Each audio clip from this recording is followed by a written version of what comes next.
মালিকের আওয়াজে সকালে ঘুম ভাঙলো। সকালে লাল চা ম্যান্ডেটরি, সবুজ বললে আবার মানুষ রেগে যাবে। কাজে যাওয়ার জন্য রেডি হয়ে গেলাম। এদিকে যা গরম পড়েছে তাই একটু সকাল সকাল বেরোলাম। ওদিকে নিচে গিয়ে দেখলাম বাইকটা জেলখানায় বন্দি, একটু মুক্তি দিলাম। এক্ষেত্রে বলে রাখি এই বাইকটা আমার 10 বছর পুরনো। সকাল সকাল এত ফাঁকা রাস্তা দেখে মনটা ভালো হয়ে গেল। কলকাতায় সকাল সকাল এত সুন্দর পরিবেশ কার না ভালো লাগে। এদিকে আবার একটা কাজ শেষ করে বাড়ি ফিরতে হবে, ম্যাডামকে আবার হসপিটালে পৌঁছাতে হবে, তাই তাড়াতাড়ি বেরোলাম।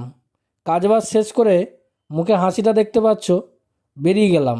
ওদিকে বাইকটা গাছের তলায় রেখেছিলাম বলে রোদ পড়েনি। যা হোক, আজকের মতো পেছনটা বেঁচে গেল। এদিকে বাড়িতে এসে দেখলাম খাবার রেডি, ম্যাডাম আবার রেডিও হয়ে গেছে। এই যে আমার ম্যাডাম, যারা আগে পরিচয় করনি পরিচয় করিয়ে নাও। এদিকে কিছু একটা বলতে চাইছিল, মাঝপথে থামিয়ে দিলাম, তাই তার এক্সপ্লেনেশন দিচ্ছিলাম। যাই হোক, তাড়াতাড়ি খাওয়া দাওয়া কমপ্লিট করে চলে গেলাম।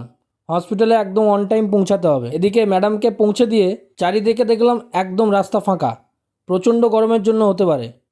অন্যদিকে রাস্তায় সিগন্যাল এত দেরি করছে, এই গরমে দাঁড়িয়ে থাকা মুশকিল। বাড়ি ফিরলাম কাজবাজ সেরে, তারপর খাওয়া দাওয়া করতে লেগে গেলাম।